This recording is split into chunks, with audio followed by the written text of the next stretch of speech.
ప్రకటన గ్రంథము 3వ అధ్యాయము 14 వచనం అందరూ కలిసి చదువుకుందాం.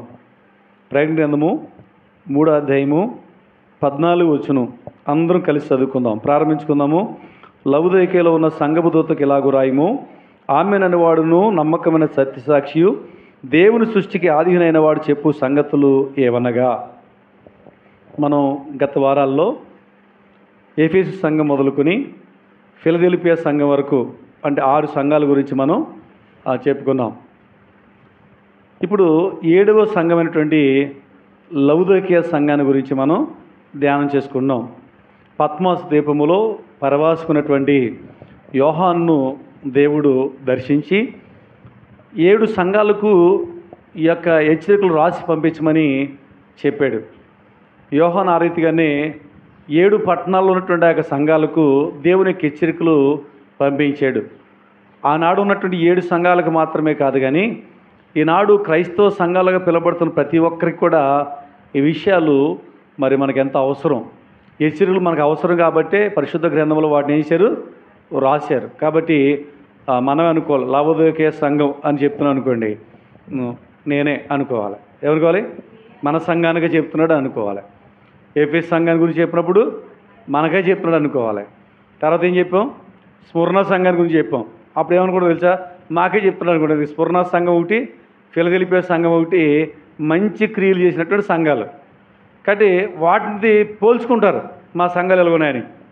కానీ సార్దీస్ కానీ, ఎఫెసు కానీ, తుయతైర కానీ, ఏమండి పెర్గము సంఘం కానీ వాటిలో కూడా ఏమున్నాయి, తప్పులు ఉన్నాయి. కాబట్టి వాటితో కూడా పోల్చుకోవాలి. కానీ నాకు తెలిసి చాలామంది ఈ చివరి సంఘంతో పోల్చుకోరు. ఇది ఎన్నో సంఘం? ఇది 7వ సంఘం. లవొదికయ సంఘంతో చాలామంది పోల్చుకోరు. ఎందుకు పోల్చుకోరు అంటే అందులో ఏం మంచి లేదు కదా అనుకుంటారు. నిజమే, స్మరణలోను ఫిలదెల్ఫియాలో అన్నీ మంచి లక్షణాలు ఉన్నాయి. మిగిలినటువంటి 4 సంఘాల్లో కొన్ని మంచి లక్షణాలు ఉన్నాయి, కొన్ని తప్పులు కూడా ఉన్నాయి. కానీ ఈ లవొదికయ సంఘాన్ని గురించి కనుక మనం ధ్యానం చేసుకుంటే దీంట్లో ఏమాత్రం ఒక్క మంచి లక్షణం కూడా దొరకదు మనకి. సంఘంలో ఉన్న అన్ని తప్పులే. ప్రభు వారి మీద నేరారోపణ చేస్తూ ఉన్నాడు. కానీ ఇప్పుడు ఎంచి దినాల్లో నిజంగా క్రైస్తవ సంఘాలు ఎలా ఉన్నాయంటే వాటితో పోల్చుకోవడం కాదు, కానీ ఈ యొక్క లవొదికయ సంఘంతో పోల్చుకోవాలి. నిజంగా అలాగే ఉన్నాయి. పైకి మాత్రం గంభీరంగా బాగున్నాం అనుకుంటున్నారు, కానీ అలాగ లేరు. సరే, ఇప్పుడు ఈ యొక్క లవొదికయ గురించి మనం క్లుప్తంగా తెలుసుకోవడం ప్రయత్నము చూద్దాం. లవొదికయ అనేటువంటి పేరుకు అర్థం ఏంటంటే ప్రజాధిక్యత లేక ప్రజల హక్కులు అని అర్థం వస్తుంది అనమాట. ఈ లవొదికయ పట్టణం చిన్న ఆసియాలో అది ఫ్రుగియా జిల్లాకు ఒక ముఖ్యమైన పట్టణముగా ఉంది. చరిత్రను బట్టి చూస్తే అక్కడ ఎక్కువ వర్తకాలు జరిగేవి. 7 పట్టణాలు కూడా దేవుడు ఎన్నుకున్న 7 పట్టణాలు కూడా వర్తకాలు జరిగేటువంటి మంచి మంచి ప్రదేశాలు అనమాట. ఇక్కడ కూడా అలాంటి వర్తకాలు బాగా ఉండేవి. అయితే ఎప్పుడైతే వ్యాపారానికి అనుకూలంగా ఉన్నటువంటి పట్టణంగా ఉంటుందో అక్కడ నివసించే ప్రజలు ఎలా ఉంటారు? పేదోళ్ళు ఉంటారా, డబ్బున్న వాళ్ళు ఉంటారా? డబ్బులు ఉన్నవాళ్ళు వ్యాపారం చేసి ఇంకా డబ్బులు సంపాదించడానికిగా ఉంటారు. ఏ పని లేనివాడు కూడా పని దొరుకుద్ది. కానీ టోటల్గా అందరూ ధనవంతులే. ఆ పట్టణంలో ఉన్నవారందరూ కూడా ధనవంతులే. పట్టణమే ధనిక పట్టణం అవడంలో ఆ పట్టణానికి కూడా ఫెసిలిటీస్ అన్నీ కూడా కావాల్సిన వసతులన్నీ కూడా ఉన్నాయి. అది లవొదికయ పట్టణంలో ఉన్నటువంటి సంగతిగా మనం చూస్తున్నాం. అక్కడ ఉన్నతో ఖరీదైనటువంటి వస్త్రాలు నేసేవారంట. కర్మాగారాలు అక్కడ ఉండేవి. అంతేకాదు, ఇప్పుడు కళ్ళకు కాటుకు పెట్టుకున్నారే, ఎందుకు పెట్టుకున్నారు? ప్రారంభంలో కాటుక అనేది ఎందుకు తయారు చేశారంటే అందం కోసం కాదు. దేనికోసం? కళ్ళ జబ్బుల గురించి చేశారు. అది కాస్త అలా డెవలప్ చేసుకుంటా అసలైనటువంటి దాంట్లో ఉన్న మెడికల్ పవర్ మొత్తం తొలగించేసి ఫ్యాషన్ కోసం ఏదో దాన్ని తయారు చేసుకుంటారు. కానీ ఆ కళ్ళకు కాటుక ఎక్కడ తయారు చేసేవారంటే ఈ లవొదికయ పట్టణంలో తయారు చేసేవారంట. అక్కడి నుంచే వైద్య నిమిత్తం అనేక ప్రాంతాలకు సరఫరా చేసేవారు. ఇది ఆ పట్టణం యొక్క చరిత్రగా మనం చూస్తున్నాం. అక్కడ ఉన్నటువంటి ప్రజలకు ఉన్నితో నేయబడిన వస్త్రాలు అక్కడే దొరుకుతాయి కాబట్టి చక్కగా అలాంటివి కొనుక్కునేవారు. చక్కగా విలాసవంతమైన జీవితాన్ని వాళ్ళు కలిగి ఉండేటువంటి వారు, సమృద్ధిగా వాళ్ళు జీవిస్తూ ఉండేటువంటి వారు. ఇది లవదీక పట్టణం యొక్క చరిత్ర. ఈ లవదీక పట్టణానికి క్రైస్తవ సువార్త లేదా క్రైస్తవ సంఘం అక్కడ ఎలా ఏర్పడింది, సువార్త అక్కడికి ఎలా వెళ్ళింది అని అంటే, మనకు అపోస్తలుల గ్రంథంలో 19వ అధ్యాయం 10వ వచనంలో పౌలు అనేటువంటి భక్తుడు 2 సంవత్సరాలు ఎఫెసులో ఉండి అక్కడ ఏం చేస్తాడంటే సువార్త చెప్తాడు. ఏం చెప్తాడు? సువార్త చెప్తాడు. సువార్త చెప్తున్నప్పుడు 2 సంవత్సరాలు దేవుడు చెప్తున్నప్పుడు చుట్టుపక్కల నుంచి అనేక మంది ప్రజలు, వాళ్ళు గ్రీస్ దేశస్తులైనా వాళ్ళు యూదులైనా అందరూ వచ్చి తెలుసుకుంటూ ఉండేటువంటి వారు. అక్కడ అంటాడు ఆసియాలో ఉన్న ప్రజలందరూ వచ్చారటండి. ఎవరు వచ్చారండి? అక్కడికి అనేక మంది వచ్చారు. అయితే చరిత్రను బట్టి ఏం చెప్తారంటే, బైబిల్ పండితులు ఏం చెప్తారంటే, ఈ యొక్క లవదీక పట్టణానికి చెందిన వ్యక్తి ఒక వ్యక్తి ఉన్నాడు. అతని పేరు ఎపఫ్రా. చెప్పండి, ఎవరు? ఎపఫ్రా. ఈ ఎపఫ్రా ఆ ఎఫెస్కే వచ్చి, ఆసియాలో ఉన్న వారు వచ్చారు కదా, ఈయన అక్కడికి వచ్చి సువార్త విన్నాడు. విని ఆ సువార్త ఏం చేశాడు? లవదీక పట్టణానికి పట్టుకుని వెళ్ళాడు. ఆ విధంగా అక్కడ సంఘం స్థాపించబడింది అని చెప్తారు బైబిల్ పండితులు. కొలసీ పత్రిక 4వ అధ్యాయము 12వ వచనంలో మనం చదవండి ఒకసారి. కొలసీ పత్రిక 4వ అధ్యాయం 12వ వచనం. కొలసీ 4:12 తేలుతారుగా.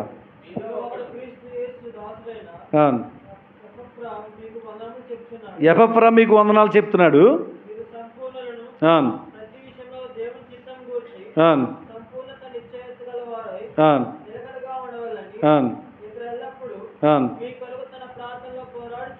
ఎల్లప్పుడు మీ కొరకు ప్రార్థనలో పోరాడుతున్నాడు. మీ కొరకును లవదీక వారి కొరకును బహు ప్రయాసపడుతున్నాడని అది సాక్ష్యం ఇస్తున్నాడు పౌలు. అంటే కొలసే సంఘానికి లవదీక సంఘానికి ఏదో కనెక్షన్ ఉంది కాబట్టి ఇప్పుడు ఈ ఎపఫ్రా అక్కడికి వెళ్ళేవాడు, ఎక్కడికి వచ్చేవాడు. ఈ సంఘాల గురించి భారంతో తను ప్రార్థన చేస్తూ ఉండేవాడు, ప్రయాస పడుతూ ఉండేటువంటి వాడు. సరే, ఇప్పుడు కొలసైకు పత్రిక రాశారు కదా, కొలసైలు రాసిన పత్రిక మనం చదివాం కదా. ఇప్పుడు అక్కడ చూస్తే 15-16 వచ్చిన చదవండి.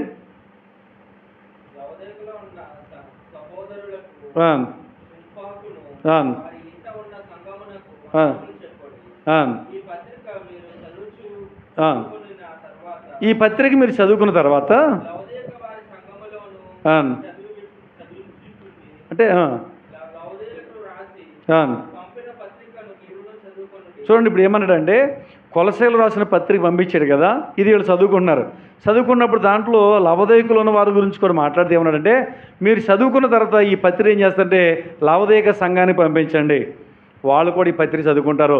అలాగే లవదీక సంఘానికి కూడా ఒక పత్రిక పంపించాను, ఆ పత్రిక మీరు తెచ్చుకుని మీరు దాన్ని ఏం చేస్తారు, చదువుకోండి అని చెప్పాడు. కానీ నిజానికి లవదీక సంఘానికి పౌలు రాసిన పత్రిక మరి కనిపించలేదు కాములు. బైబిల్ గ్రంథంలో ఏం చేయలేదు, అది ప్రింట్ చేయబడలేదు, మరుగు చేయబడింది. కానీ పౌలు లవదీక సంఘాన్ని పత్రికలతో ఏం చేసేవాడు, బలపరిచేవాడు. ఆ విధంగా పౌలు దగ్గర వాక్యమైన ఎపఫ్రా ఆ యొక్క సంఘ స్థాపనలో ఎంతో సహాయంగా తనున్నట్టు మనం చూడగలుగుతున్నాం. ఈ విధంగా లవదీక సంఘము ప్రారంభించబడింది. చూడండి, లవదీక సంఘాన్ని గురించి ఇంకా మనం చూస్తే 3వ అధ్యాయం 14వ వచనంలో ఈ సంఘానికి ఏమని ప్రత్యక్షపరుచుకున్నాడు? ఆమెనైనవాడును నమ్మకమైన సత్యసాక్షియు దేవుని సృష్టికి ఆధీనైన వాడు చెప్పు సంగతులు ఏమనగా అన్నాడు. ప్రతి సంఘాన్ని గురించి ఒక్కొక్క విధంగా తాను ప్రత్యక్షపరుచుకున్నాడు. ఇది చివరి సంఘం కాబట్టి మొదటి సంఘం నుంచి చూద్దాము. మీరే చెప్పాలి. విన్నారు కదా, 7 సంఘాల గురించి విన్నారు కదా, ఇది 7వ సంఘం వరుసగా విన్నారు కదా. ఎఫెసీ సంఘానికి తను ఏ విధంగా ప్రత్యక్షపరుచుకున్నాడు చెప్పలే. 7 నక్షత్రాలు తన కుడి చేత పట్టుకుని 7 దీప స్తంభాల మధ్య సంచరించేవాడుగా ప్రత్యక్షపరుచుకున్నాడు. తర్వాత స్ఫురణాలు ఉన్న సంఘానికి ఏ విధంగా ప్రత్యక్షపరుచుకున్నాడు? మొదటివాడు కడపటివాడు మృతుడే మరలా బ్రతికిన వాడు అని ప్రత్యక్షపరుచుకున్నాడు. ఆ తర్వాత పెర్గమ సంఘంలో ఏమని ప్రత్యక్షపరుచుకున్నాడు? 3వదిగా వాడే 2 అంచులు గల ఖడ్గంగా తాను ప్రత్యక్షపరుచుకుంటూ వచ్చాడు. తర్వాత 4వదిగా తుయదేర సంఘాన్ని గురించి ఏ విధంగా ప్రత్యక్షపరుచుకున్నాడంటే అగ్ని జ్వాల వంటి కన్నులు అపరంజన పోలిన పాదములు గలవాడుగా తాను ప్రత్యక్షపరుచుకున్నాడు. తర్వాత సార్దీస్ సంఘం ఏమని ప్రత్యక్షపరుచుకున్నాడు? 7 నక్షత్రాలను దేవుని 7 ఆత్మలు గలవాడుగా తను తాను ప్రత్యక్షపరుచుకున్నాడు. ఆ తర్వాత 6వదిగా ఫిలదెల్ఫియా సంఘం పోయిన ఆదివారం చెప్పుకున్నాం. దాని గురించి ఎలా ప్రత్యక్షపరుచుకున్నదో ఆ సంఘానికి దావీదు తాళపు చెవి కలిగి ఎవడును వేయి లేకుండా తీవాడును. ఎందుకు మీకు రిపీట్ చేస్తున్నానంటే మీరున్న ఏ వారానికి ఆ వారం వదిలిపెట్టేయకుండా కొంచెం గుర్తుంటుందని. గుర్తుందో మర్చిపోయారా? సరే, 6 సంఘాలకి ఆ విధంగా ప్రత్యక్షపరుచుకున్నారు కదా. 7వ సంఘానికి ఏ విధంగా ప్రత్యక్షపరుచుకుంటే ఆమెను అనేవాడు నమ్మకమైన సత్యసాక్షి, దేవుని సృష్టికి ఆధీనైన వాడు చెప్పు సంగతులు ఏమనగా అని తను ప్రత్యక్షపరుచుకున్నాడు. మొట్టమొదటి చూద్దాం. ఆమెను అనేవాడు. చెప్పండి, ఎవరైనా చెప్పలే. ఆమెను అనేవాడు అన్నాడు. ఆమెను అంటే అర్థం ఏంటి?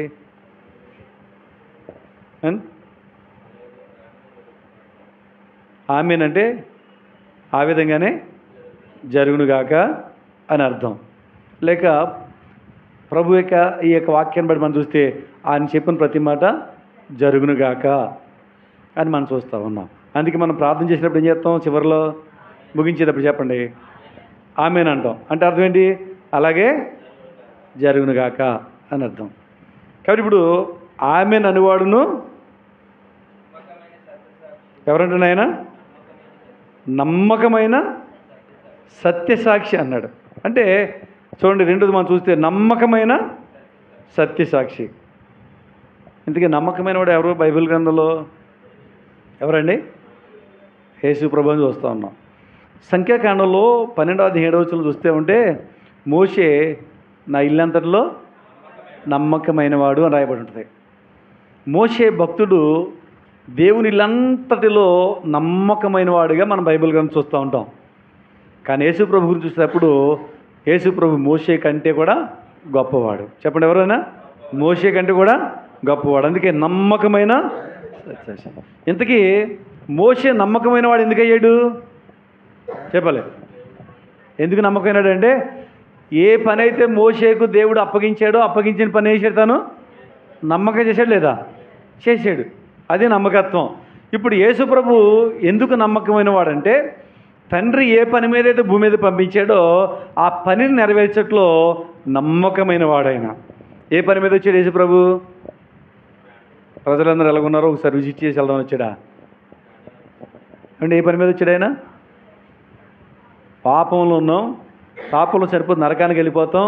కాబట్టి మనల్ని పాపం నుండి విడిపించి రక్షించి నిత్య జీవానికి చేర్చాలంటే ఒక గొప్ప ఉద్దేశంతో యేసు ప్రభు భూమి మీదకి పంపించబడ్డాడు.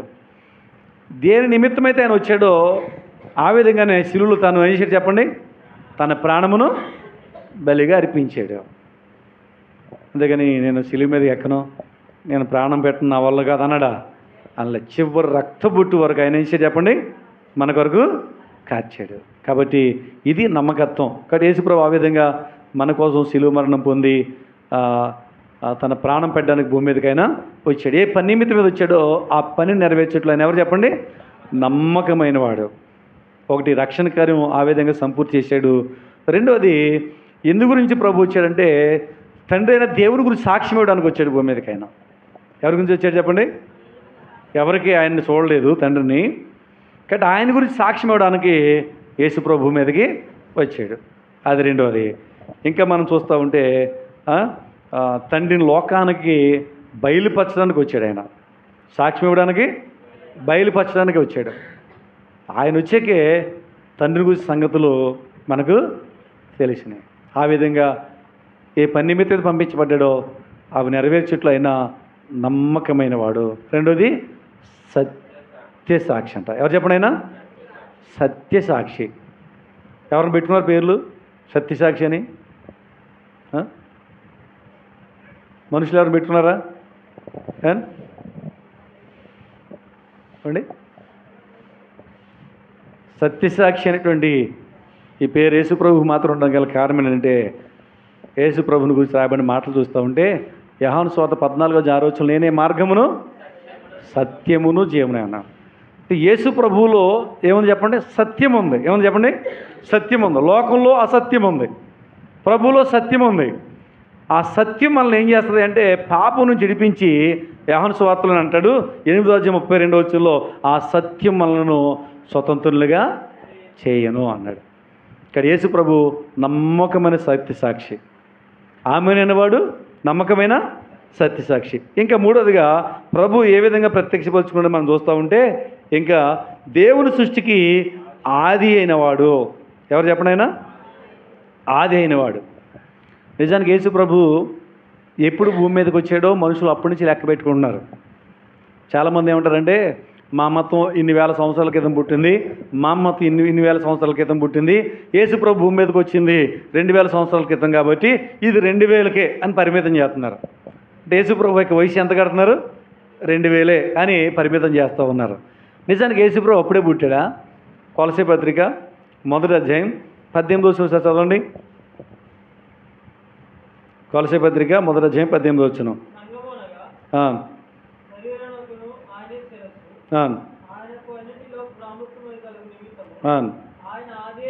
చూడండి, ఆయన ఆది అయి ఉండి మృతుల్లో నుండి లేచుట్లో ఆది సంభూతుడు ఆయన. అంటే సృష్టి కంటే మొట్టమొదటిగా ఉన్నవాడు యేసు ప్రభు, మృతుల్లో నుండి మొట్టమొదటి లేచినవాడు యేసు ప్రభు. కాబట్టి ఆయన ఆది అయి ఉన్నాడు అని చెప్తున్నాడు. కాబట్టి మనకు తెలిసినటువంటి విషయాలు ఏంటంటే, వచ్చే నెల ఏంటిది? డిసెంబర్ నెల. ఇది నవంబర్, వచ్చేది డిసెంబర్ నెల. డిసెంబర్ నెల రాగానే మొత్తం ప్రపంచం అంతా వాతావరణం మారిపోయినట్టు ఉంటుంది. ఏ వాతావరణం వచ్చేది? క్రిస్మస్ వాతావరణం వచ్చేది. ఏమన్నారు? యేసు ప్రభు బెత్లెహేంలో పుట్టాడు, కన్య మరియ గర్భంలోనికైనా దిగి వచ్చాడు. ఇదే తెలుసు అందరికీ. కానీ యేసు ప్రభు అప్పుడు పుట్టడం కాదు, ఆయన సృష్టి పుట్టక ముందే ఆయన ఉన్నవాడు. చెప్పండి, ఎప్పటి నుంచి ఉన్నాడు ఆయన? సృష్టి అనేది కలగక ముందే ఆయన ఉన్నవాడు, సృష్టిని కలగజేసినవాడు. సరే, దేవుని యొక్క వాక్యాన్ని మనం పరిశీలన చేద్దాం. యోహాను సువార్త 1:1 చదవండి. ఆది యందు వాక్యముండెను, వాక్యము చదవలే, వాక్యము దేవుని యొద్ద ఉండెను, వాక్యము దేవుడై ఉండెను, ఆయన ఆది యందు దేవుని యొద్ద ఉండెను, సమస్తమును ఆయన మూలముగా కలిగెను, కలిగి ఉన్నది ఏదియు ఆయన లేకుండా కలగలేదు. గమనించండి, 2000 సంవత్సరాల క్రితం భూమి మీదకైనా శరీరాన్ని దాల్చి వచ్చిన మాట వాస్తవమే, కానీ ఆయన అప్పుడు పుట్టినవాడు కాదు. ఆయన ఈ సృష్టి అంతా లేనప్పుడు ఆయన ప్రారంభంలో ఉన్నటువంటి వాడు. ఆయన లేకుండా ఏది కలలేదంటే సమస్తాన్ని కలగజేసింది ఎవరంట? ప్రభు అయినటువంటి యేసుక్రీస్తు. అందుకే ఇక్కడ లౌదీక సంఘాన్ని చెప్తూ యేసు ప్రభు గురించి మీరు ఏమనుకుంటున్నారు? ఆయన ఎవరు? ఆమెనైనవాడు, నమ్మకమైన సత్యసాక్షి, దేవుని సృష్టికి ఆదియునైనటువంటి వాడు అని చెప్తా ఉన్నాడు. కాబట్టి యేసుక్రీస్తు ప్రభు సర్వయుగములలో ఉండువాడై ఉన్నట్లుగా మనం చూస్తూ ఉన్నాం. అంతేకాదు, సమస్తమునకు ఆయనే ఆది, ఆయనే అంతము. చెప్పండి, ఆయనే ఆది, ఆయనే అంతం. అంటే కడ వరకు నిలిచేవాడు ఆయన, కడ వరకు నిలిచేవాడు. మనుషుల ఆయుష్కాలం పరిమితితో కూడింది. కొద్దికాలం ఉంటాం, తర్వాత ఈ లోకం విడిచిపెట్టేసి వెళ్ళిపోవాల్సింది. ఎంత గొప్పవాళ్ళైనా, ఎంత జ్ఞానవంతులైనా, ఎంత ఆరోగ్యవంతులైనా సరే ఈ లోకంలో నిలకడగా ఉండడం లేనే లేదు. అల్పకాలం మన ఆయుష్ అంతే. కానీ యేసు ప్రభు ఎవరంటే ఆదిలో ఉన్నవాడు, అంతములో కూడా ఆయన ఉండేటువంటి వాడు. అది ఆయన గొప్పతనాన్ని చెప్తున్నాడు. చూస్తారా మాట ఇంక వివరంగా మనం చూస్తే, ప్రకటన గ్రంథం 22:13 చదవండి. ప్రకటన గ్రంథం 22:13. అల్ఫాయు మేఘయు నేనే, మొదటివాడును కడపటివాడును ఆదియు అంతమునై ఉన్నాను. ఎన్నిసార్లు రిపీట్ చేస్తున్నా చూడండి ఈ మాటలో. చాలామంది తెలియక యేసు ప్రభు గురించి ఏదో చులకనగా మాట్లాడతారు. కానీ ప్రభు యొక్క గొప్పతనాన్ని గురించి ఎంత క్లారిటీగా బైబిల్ గ్రంథంలో రాయబడిందో, ఆది అంతమునైనటువంటి దేవుడై ఉన్నట్లుగా మనం చూస్తూ ఉన్నాం. అలాంటి ఆది అంతము లేనటువంటి వాడిగా లౌదీక సంఘానికి తను తాను ప్రత్యక్షపరుచుకుని వారిని హెచ్చరిస్తున్నాడు. కబడ్దారు, జాగ్రత్త, ఏమనుకున్నావు? నువ్వు పుట్టకముందే ఉన్నవాడిని నేను, అంతేకాదు చివరి వరకు ఉండేవాడిని నేను, నీ క్రియలని నాకు తెలుసు, జాగ్రత్త అని చెప్తున్నాడు. కాబట్టి ముందు నుంచి ఉన్న వారికి చరిత్ర అంతా ఎలా తెలుస్తుందో మన గురించి, మన క్రియల గురించి, మన తాత ముత్తాతల గురించి, మనుషుల యొక్క జీవన శైలి అంతటి గురించి ఎవరికి తెలుసు? యేసు ప్రభుకి తెలుసు. కాబట్టి ఆయన ఆ విధంగా తను ప్రత్యక్షపరిచినట్లు మనం చూస్తూ ఉన్నాం. ప్రకటన గ్రంథం 3వ అధ్యాయం 15వ వచనం నుండి మనం చూస్తూ ఉంటే, లవొదికయ సంఘంలో ఏమాత్రం మంచి లక్షణాలు లేవు కదా, అన్ని తప్పులే ఉన్నాయి. అయితే తప్పుల్ని చూపిస్తూ వారికి హెచ్చరికలు జారీ చేస్తూ ఉన్నాడు. ఏవైనా హెచ్చరిస్తున్నాడు? వారి తప్పులు ఏం చూపిస్తున్నాడు? చదవండి. నీ క్రియలను నేను ఎరుగుదును, నీవు చల్లగానైనను వెచ్చగానైనా లేవు, నీవు చల్లగానైనా వెచ్చగానైనా ఉండినా మేలు, నువ్వు వెచ్చగానైనా చల్లగానైనా ఉండక నులివెచ్చనిగా ఉన్నావు కనుక నేను నిన్ను నా నోట నుండి ఉమ్మవేయ ఉద్దేశించున్నాను. ఏమన్నాడంటే, ఇదిగో నువ్వు చల్లగానైనా లేవు, వెచ్చగానైనా లేవు, కాబట్టి నులివెచ్చని స్థితి కలిగి ఉన్నావు, నేను నా నోట నుండి ఉమ్మవేయ ఉద్దేశిస్తా ఉన్నాను. లవొదికయ సంఘం ఎలా ఉన్నారంటే, ప్రారంభంలో చాలా భక్తిగా ఉన్నవారు. దేవుని దగ్గరికి వచ్చారు, అయ్యా మా బాధలు వినండి, మాకు సహాయం చేయని ప్రభుని అడిగిన వారు. ప్రభు వారి బాధలు తొలగించి వారికి సహాయం చేసి వారిని ఆర్థికంగా కూడా వారిని ఆశీర్వదించాడు. దీవులు కలిగినాయి, అద్భుతాలు ఆ కుటుంబంలో దేవుడు చేస్తూ వచ్చాడు. ఇన్ని మేళ్లు పొందిన తర్వాత, ఆశీర్వదించబడిన తర్వాత వాళ్ళు ఏం చేశారంటే దేవుని మర్చిపోయారు. వస్తున్నారండి, మందిరానికి రావట్లేదా? ఉన్ని వస్త్రాలంట. ఏ వస్త్రాలు చెప్పలే? అక్కడ ఆ పట్టణంలో తయారవుతాయి కదా, నల్ల ఉన్ని అంట, గొర్రె బొచ్చులోంచి దాన్ని చక్కగా దాన్ని తయారు చేస్తారంట. కాబట్టి ఇప్పుడు ఉన్ని వస్త్రాలు వారు ధరించుకునేటువంటి వారు, చక్కని వస్త్రాలు, చక్కని వేసేవారు, కళ్ళు బాగా కనపడతానికి కాటుకు పెట్టుకునే వాళ్ళు కావలసినటువంటి బంగారాన్ని బాగా కలిగి ఉన్నటువంటి సంఘం, చక్కగా సంపాదించుకున్నారు. మందిరానికి చక్కగా టయానికి వచ్చేవాళ్ళు, కూర్చునేవాళ్ళు, ఆమెననేవాళ్ళు వెళ్ళిపోయేవారు. అంటే ఇప్పుడు మందిరానికి వాళ్ళకి సంబంధం ఉంది. బాగా గుర్తుపెట్టుకోండి. మందిరంలో జరిగే పండగలకి వాళ్ళకి సంబంధం ఉంది, మందిరంలో జరిగే భోజనాలకి వాళ్ళకి ఏముంది? సంబంధం ఉంది. మందిరంలో విశ్వాసాలకి వాళ్ళకి ఏముంది? సంబంధం ఉంది. కానీ సంబంధం లేనిది ఎవరితో అంటే దేవుడితో లేదు. ఎవరితో లేదండి? ఎప్పుడు ప్రార్థన చేస్తారు?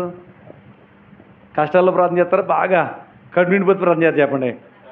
కడుపు నిండి తిన్నాక ఏమవుద్ది? మధ్యప్రదేశ్ నిండిపోతానంట ఒక సేవకుడు చెప్తున్నాడు.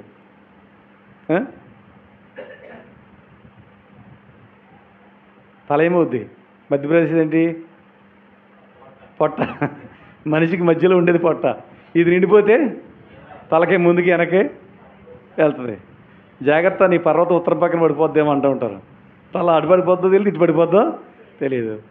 ఎప్పుడు ప్రార్థన చేస్తారంటే అక్కరతో ఉన్నప్పుడు ఎక్కువ ప్రార్థన చేస్తారు.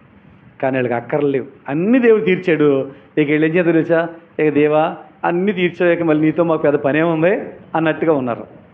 అది వాళ్ళ స్థితి. అందుకే ప్రభు అన్నాడు, నీ క్రియలు నాకు తెలుసు అన్నాడు.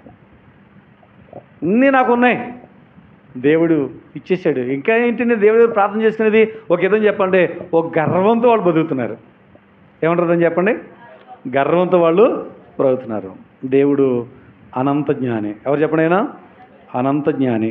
ఆయనకు మన పుట్టుక తెలుసు, మన జీవితం తెలుసు, మన మరణం తెలుసు, మనం ఆలోచించే ఆలోచనలు కూడా ఆయనకు తెలుసు. తెలుసు తెలీదా? ఇప్పుడు మీరు లోపల ఏం ఆలోచన చేసుకున్నారో ఎవరు తెలుసు? ఇప్పుడు దేవుని సేవకుడు ఇక్కడ ఉన్నాను, మిమ్మల్ని గద్దిచ్చాను అనుకోండి, వెంటనే లోపల ఏం ఆలోచన చేస్తుంటారు? నన్నే తిడతాడా? చూస్తాను, ఎంత చూస్తాను అని కూడా అనుకోరా? బా పైకి ఒకటి లోపల ఒకటి అండి, ఖచ్చితంగా అనుకుంటారు, సరి చేసుకోవాలి. సరే మీరు అనుకున్నారు లేదో నేను ఊహించుకోవడమే కానీ నాకు తెలియదు. కానీ ఎవరు తెలుసు? దేవుడు తెలుసు. నువ్వు మంచి ఆలోచన చేస్తున్నావు, చెడు ఆలోచన చేస్తున్నావు, అన్ని దేవుడికి, నీ తలంపులన్నీ దేవుడికి తెలుసు. తలంపులన్నీ తెలిసిన దేవుడు. అందుకే ఓ లవొదికయ సంఘమా, నీ క్రియలు నాకు తెలుసు అన్నాడు. మందిరానికి వచ్చినప్పుడు ఎలా ఉన్నామో, మందిరం నుంచి ఇంటికి వెళ్ళిన తర్వాత మనం ఎలా ఉన్నామో, మన ప్రవర్తన ఎలా ఉంటుందో, మన చూపు, మన మాట, మన ఆలోచన విధానం ఎలా ఉంటుందో అన్నీ ఎవరికి తెలుసు చెప్పండి? దేవుడికి తెలుసు. కీర్తనల గ్రంథం 139 అధ్యాయం 2-3 వచనాలు చదవండి. కీర్తనల గ్రంథం 139 అధ్యాయం 2-3 వచనాలు. నేను కూర్చునుట, నేను లేచుట నీకు తెలియను, నాకు తలంప పుట్టక మునిపే నీవు నా మనసు చాలా. మనం కూర్చోవడం తెలుసంట, మనం లేవటం కూడా తెలుసు. మనం ఏమనుకున్నామంటే ఎవరు నన్ను చూడట్లేదు అనుకుంటాం. నేను కూడా చెప్పండి, ఒకసారి వీడియోలు వస్తూ ఉంటే వీడియో చూసినప్పుడు భలే వస్తూ ఉంటుంది. యూట్యూబ్లో కొన్ని వీడియోలు పెడుతూ ఉంటారు. ఆ వీడియోలో ఒకసారి నేను చూస్తే ఆ వీడియోలో ఏముందంటే పోలీసులు డ్రోన్ కెమెరా పంపించారు. ఏం కెమెరా? డ్రోన్ కెమెరా పంపించారు. వీళ్ళు ఒకచోట కోడి పందాలు ఆడేవాళ్ళు, ఒకచోట పేకాట ఆడేవాళ్ళు, ఇలాగ ఏం చేస్తారు, చాటుగా ఎక్కడికి వెళ్ళి ఆడుతూ ఉంటారు.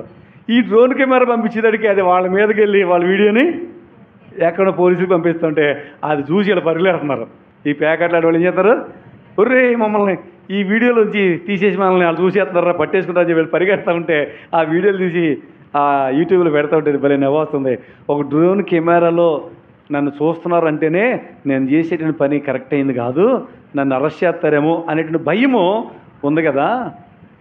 దేవుడు డ్రోన్ కెమెరా కంటే గొప్పవాడు, సీసీ కెమెరా కంటే కూడా క్లారిటీగా చూడగలిగినవాడు, నీ తలంపు నీ ఉద్దేశాలు తెలిసినవాడు. అయితే ఈ కెమెరాలన్నీ నువ్వు పైన ఏం చేస్తున్నావు బంధిస్తుంది, కానీ నీ హృదయంలో ఆలోచించే ఆలోచన కూడా దేవుడు తెలుసు అంట.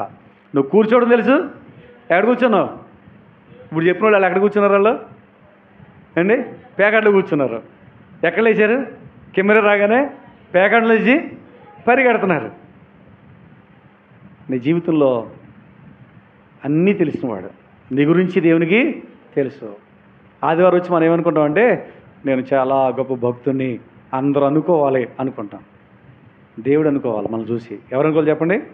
దేవుడు అనుకోవాలి. కాబట్టి మన క్రియలన్నీ దేవునికి తెలుసు. ఆయన అంటాడు, ఏమంటాడు తెలుసా, ఆది అంతమని చెప్పాం కదా, అక్కడ వర్తమాన భూత భవిష్యత్తు కాలాల్లో ఉండు. అంటే జరిగిపోయిన కాలంలో ఉన్నాడు, జరుగుతున్న కాలంలో ఉన్నాడు, జరగబోయే కాలంలో కూడా ఆయన ఉన్నాడు. సర్వయుగంలో ఉండేటువంటి వాడు. ఆయనకు సమస్తం కూడా తెలుసు. జరిగినవి, జరుగుతున్నవి, జరగబోయేవి కూడా ఆయనకు తెలుసు. ఆయనకు మరుగైంది ఏది కూడా లేదు. అందుకే నీ క్రియలు నాకు తెలుసు అన్నాడు. మన క్రియలు ఎవరు తెలుసు చెప్పండి? దేవునికి తెలుసు. ఇక్కడ లౌకిక సంఘాన్ని గురించి మాట్లాడుతుంటాడు. ఏమన్నాడు తెలుసా? నీ క్రియలు నాకు తెలుసు, కానీ నువ్వు ఎలాగున్నావు? దౌర్భాగ్యుడువు. చెప్పండి, దౌర్భాగ్యుడువును దిక్కుమాలిన వాడవును అన్నాడు. ఎవరంటే చెప్పండి వీళ్ళు, చెప్పండి. దౌర్భాగ్యులు దిక్కుమాలిన వారట. నిజానికి వీళ్ళు దౌర్భాగ్యులుగా దిక్కుమాలిన వాళ్ళలాగా ఉన్నారా అంటే సంపన్నులు వీళ్ళు. ఎవరు చెప్పండి? వీళ్ళు సంపన్నులు.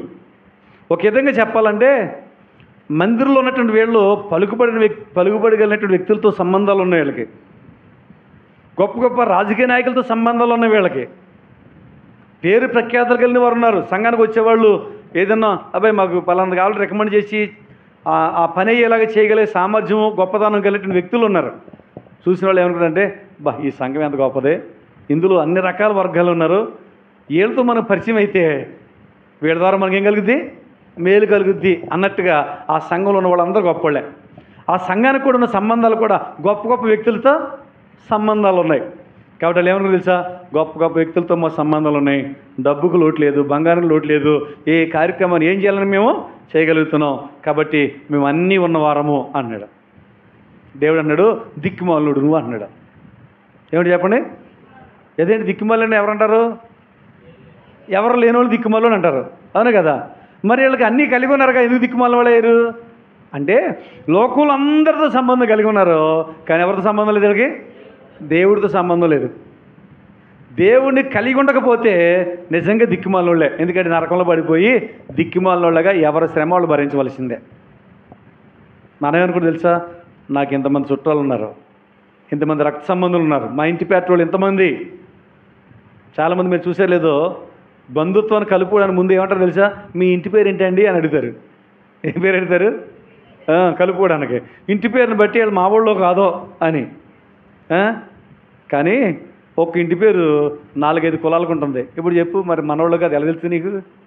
ఒక ఇంటి పేరు ఒక కులానికి కాదు 4-5 కులాలకు ఉంటుంది అండి. కాబట్టి లోకంలో ఉన్నటువంటి బంధుత్వాలు కాదు మనల్ని రక్షించేది, లోకంలో ఉన్నటువంటి స్నేహితులు కాదు మనల్ని రక్షించేది. మన కోసం ప్రాణం పెట్టిన ప్రభువు యేసుక్రీస్తు మనల్ని ఆయనతో సంబంధం లేకపోతే నిజంగా దిక్కు లేని వాళ్ళమే. ఎన్నెన్నో ఉండేవండి, చదువు ఉండేవండి, ఉద్యోగం ఉండేవండి, అర్హత ఉండేవండి, ధనం ఉండేవండి, ఎన్ని సమృద్ధిని కలిగిన ప్రభువుతో సరైన సంబంధం లేకపోతే దౌర్భాగ్యుడు దిక్కుమాలిన వాడివే. అది లౌకిక సంఘానికి గురించి మాట ఇక్కడ మనము చూస్తూ ఉన్నాం. ఒకప్పుడు ఎంతో ఆత్మీయమైనటువంటి సంఘం దినాలు గడిచికొద్ది ఏమైపోయింది తెలుసా? ఏమైపోయిందంటే మా ఇంత గొప్పోళ్ళు లేరని వెర్రవీగినోళ్ళు పాతాళంలో తొక్కుపోయినట్లుగా వారి బ్రతుకు. దౌర్భాగ్యుడు ఇదండి వాళ్ళ సాక్ష్యం. దౌర్భాగ్యుడు దిక్కిమాలినాడు. నేనంటలే సుమా, ఎవరన్నారు? యేసుప్రభువే అంటున్నాడు ఆయన వాళ్ళ జీవితాన్ని గురించి. అక్కడ మనం ఎలా ఉన్నాం? ముందే చెప్పాను, ప్రపంచంలో ప్రతి క్రైస్తవ సంఘం కూడా లౌకిక సంఘంతో పోల్చుకోవాలి. ఎందుకు తెలుసా? ఈ సంఘంలో ఉన్న తప్పులు ప్రతి ఒక్కరిలో కూడా ఏదో మూలన ఏం చేస్తున్నాయి? ఉంటానే ఉన్నాయి. అతిశయించడానికి మన గొప్పతనం ఏమీ లేదు. విర్రవీగుతున్నాం. ఏమని చెప్పడం మన గొప్పతనం? ప్రభు ఈ సమయంలో వస్తే ఇదిగో పెండ్లి కుమారుడు ఎదుర్కొని రండి అంటే ఎంతమంది వెళ్తారు చెప్పండి పరలోకానికి? మధ్యాకాశానికి ప్రభు దగ్గరికి ఎంతమంది వెళ్తారో? ఎంతమంది ఎత్తపడతారో? ప్రభా ఇంటికి వెళ్ళి మా ఆయన గారికి చెప్పొస్తా, ప్రభా ఇంటికి వెళ్ళి మా భార్యకి చెప్పొస్తా, ప్రభా ఇంటికి వెళ్ళి మా పిల్లలకు చెప్పొస్తా. ఈనాడు బ్యాచ్ అంతా అలాంటి బ్యాచే. వాళ్ళు ఇక్కడే ఉంటారు. కొనేవారి దగ్గరికి వెళ్ళి, నూనె కొనేవారి దగ్గరికి వెళ్ళి దివిటీలు వెలుగొచ్చాం ప్రభా తలుపుది అంటే మీరెవరో నాకు తెలియదు అన్నాడు. చివరి దినాల్లో ఉన్నాం. ప్రపంచ పరిస్థితులను చూస్తుంటే ప్రభు రాకడకు ముందు ఏం జరగాలి అవన్నీ జరుగుతూ ఉన్నాయి. ప్రతిరోజు వార్తలు విన్నప్పుడు అయ్యో అక్కడ అలా జరిగిందా, అయ్యో ఇక్కడ ఎలా జరిగిందా అన్నవే కానీ ప్రభు రాకడ బాబు సమీపంగా ఉంది, నేను ఎలా ఉన్నాను అని పరీక్షించుకున్నావా? కాబట్టి ప్రియుడా, ఈ సమయంలో ప్రభు వస్తే నువ్వు ఎత్తపడగలవా? నీ ప్రతి పరిస్థితి దేవుడు తెలుసు.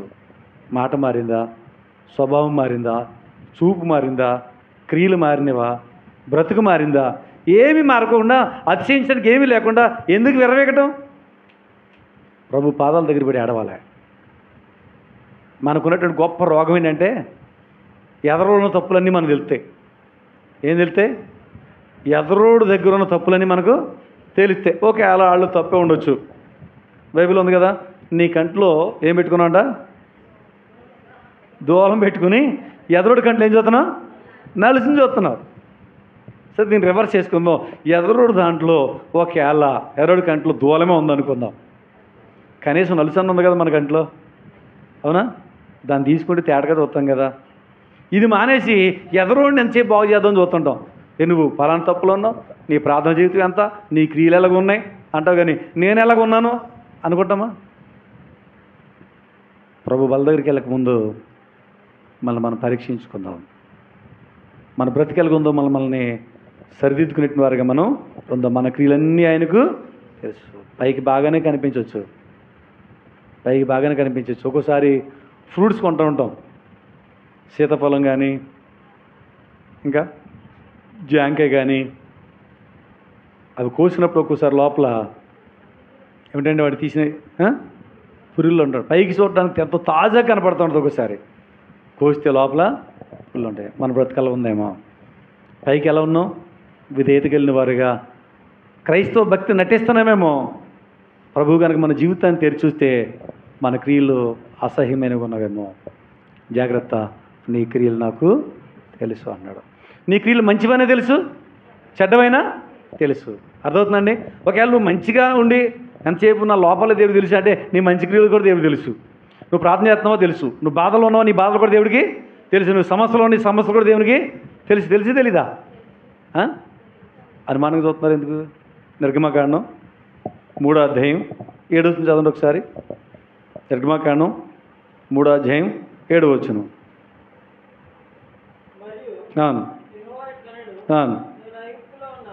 నేను ఐగుప్తులో ఉన్న నా ప్రజల బాధ నిశ్చయముగా నేను చూచితిని. చాలండి. ఐగుప్తులు ఎవరున్నారు? ఆయన ప్రజలంట. ఎవరు వాళ్ళు? ఇశ్రాయేలీలు. 430 సంవత్సరాలు అక్కడ ఉన్నారు వాళ్ళు.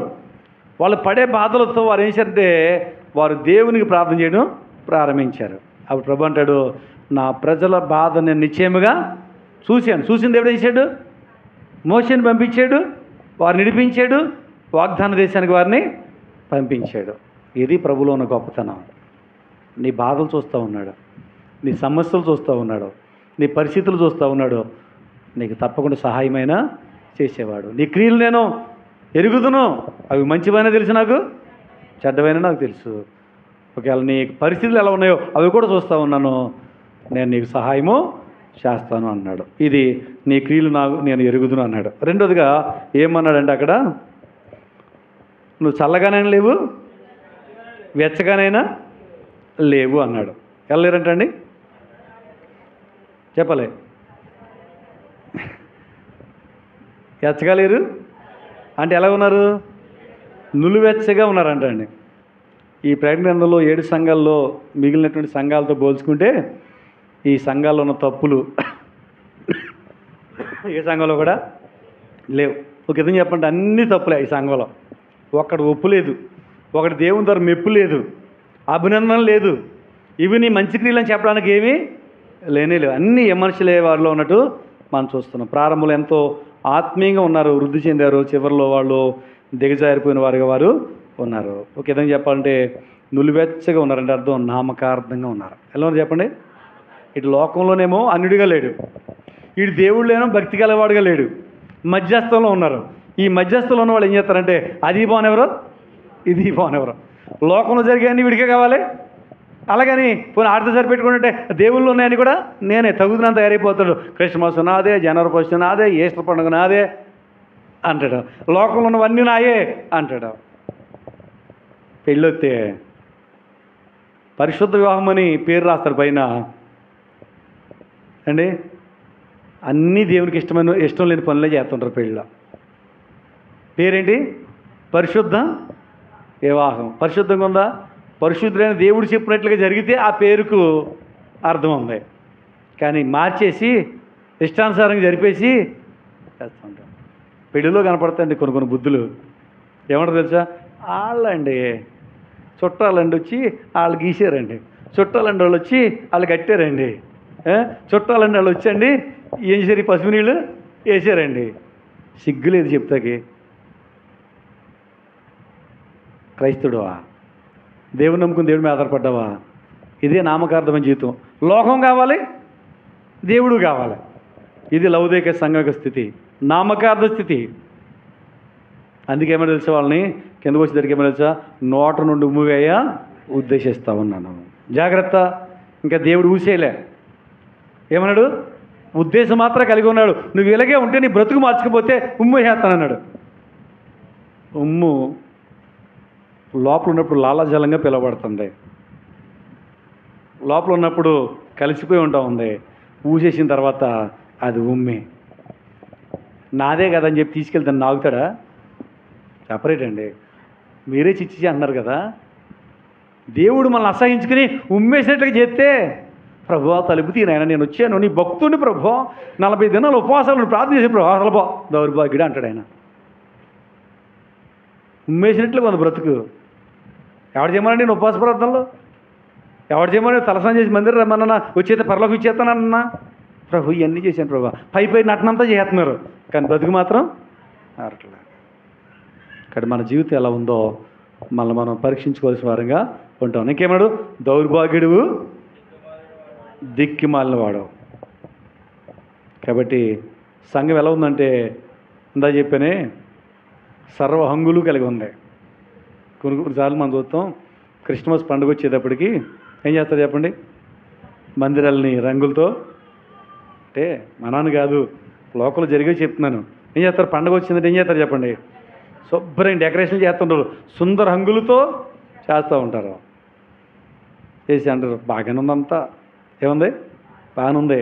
కానీ ఇప్పుడు ఈ పండగకి ఎవరిని పిలుద్దాం, ముఖ్య అతిథి ఎవరిని పిలుద్దాం అని చెప్పి మీరు ఎలా చూస్తున్నారంటే, నేను ఎవరిని పిలుద్దాం మిమ్మల్ని అడిగాను అనుకుంటున్నారు మీరు. నేను యేసుప్రభుని తప్ప ఎవరిని పిలవను. దేవుడు లేకుండా ఎంతమంది గొప్ప మనుషులు వస్తే ఉపయోగం చెప్పండి, అర్థమవుతుందా? ఎప్పుడు ఏ రాజకీయ నాయకులు కూడా మనం పిలిచామా? పిలవలే. అలా అని చెప్పి వాళ్ళని ఏమీ ద్వేషించడం కాదు, వాళ్ళ కోసం ప్రార్థన చేస్తాం, వాళ్ళు దేవుని చిత్తంలో పనిచేయాలని వాళ్ళ కోసం ప్రార్థన చేస్తాం, వాళ్ళు దీవించమని ప్రార్థన చేస్తాం, రక్షించమని ప్రార్థన చేస్తాం. కానీ చాలా స్థలాల్లో ఎలా ఉండదు తెలుసా? నాకు ఆ నాయకుడితో పరిచయం ఉంది, నాకు ఈ నాయకుడితో పరిచయం ఉంది, నాకు వీళ్ళందరూ తెలుసు, పెద్ద పెద్ద ఆఫీసర్లు తెలుసు అని వీళ్ళతో సంబంధాలు ఉన్నాయి. ఏమి తెలుసా? నా పలుకుబడి కలిగినటువంటి వ్యక్తిని అనుకున్నారు. సంఘం అంతా ఏమని తెలుసా? అసలు మా సంఘం అంటే అనుకున్నావు, అసలు మా సంఘానికి ఉన్నంత పలుకుబడి ఎవరికి లేదు. సార్ ఒకళ్ళు అన్నారు, మా చర్చి తెలుసండి మీకు అని అడిగాడు నన్ను ఓ సేవకుడు. ఏ ఊరండి మీదన్న? పలానా చెప్పాడు.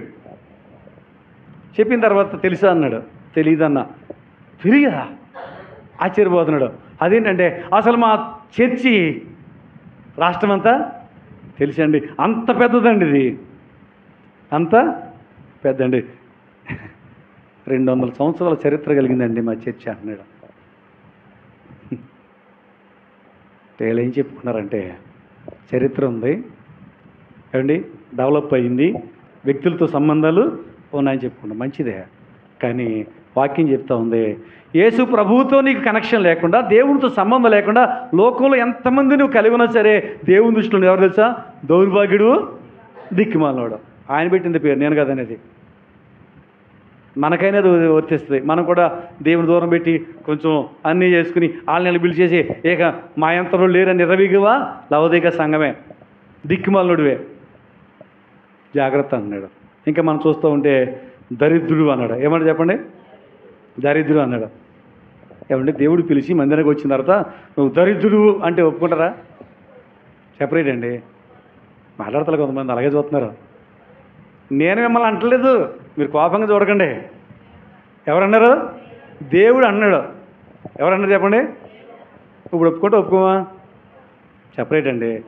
నేనైతే ఒప్పుకుంటా, మీరు కూడా ఏం చేయాలి చెప్పండి? ఒప్పుకోవాలి.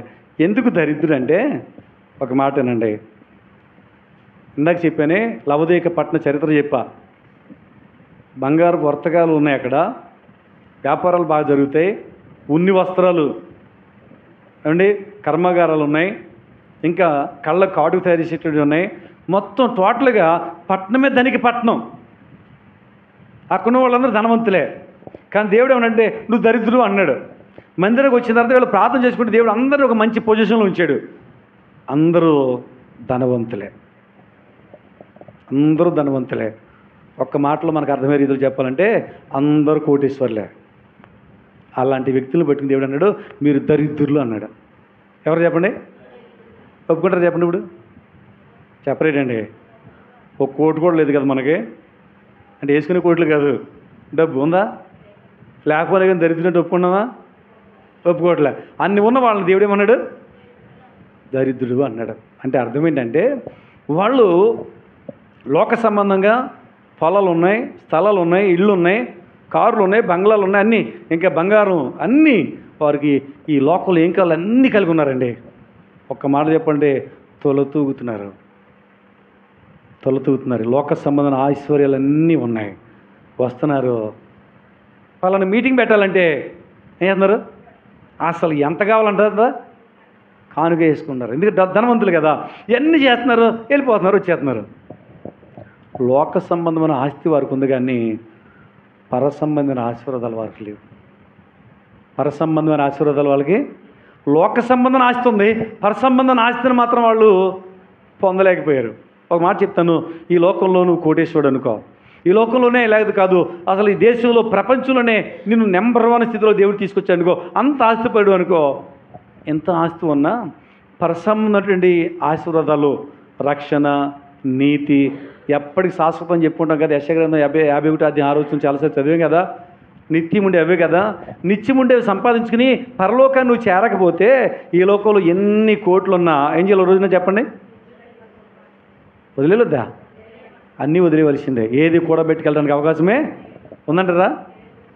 అబ్బే 2-3 అదోలా చూస్తున్నారు. పట్టుకెళ్తారా ఏంటి? మీరు పట్టుకెళ్దామన్నా పట్టుకెళ్ళినెవరు? సమాధి పెట్టిలో పెట్టినప్పుడు ఒకవేళ బతికుండగా నువ్వు తీయలేదనుకో, ఏంటది? కొంతమంది హీరో బంగారంతో చూపించుకోవడానికి బంగారం వదిలిపెట్టరు, కానీ చచ్చిపోయిన తర్వాత పట్టుకెళ్తావా? తీసేస్తారు, మెడలో ఉన్న తీసేస్తారు, చెవులు కొన్ని తీసేస్తారు, చేతులు కొన్ని తీసేస్తారు, పని చేసుకుంటారు అక్కడక్కడే. ముక్కు కూడా రాకపోతే ముక్కు చిరిగిపోయి లాగేస్తారు. సెపరేట్ అండి. అవును కదా, వాస్తవం ఇది.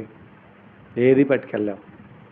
కానీ పరసంబంధం ఆస్తిని దేవుడు మనకి ఇస్తా అన్నాడు. పరలోక పౌరుషత్వం దేవుడు మనకి ఇస్తా అన్నాడు. బంగారు వీధులు, ముత్యాలతో వేయబడి గుమ్మాలు, ఇవే అంత ఆస్తి అండి.